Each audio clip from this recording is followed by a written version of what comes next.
Banklardan kredit götürərək tək başına 40 hektarlıq bir gölü təmizləyən bir alimin, bir qəhrəmanın hekayəsi.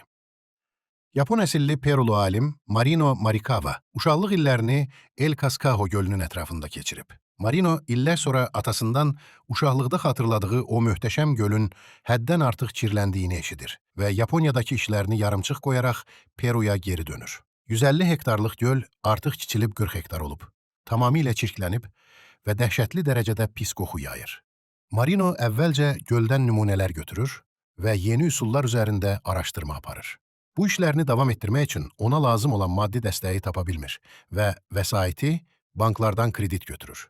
O, xüsusi hazırladığı məhlulu çirklənmiş gölə əlavə etməklə və biofiltrlərdən istifadə etməklə yeni bir nanosistem hazırlayır. Tapdığı unikal texnologiyanı inkişaf etdirmək üçün Marinoya 6 ay lazım olur. Bütün bataqlıq ərazini təmizləmək isə 4 ay çəkir.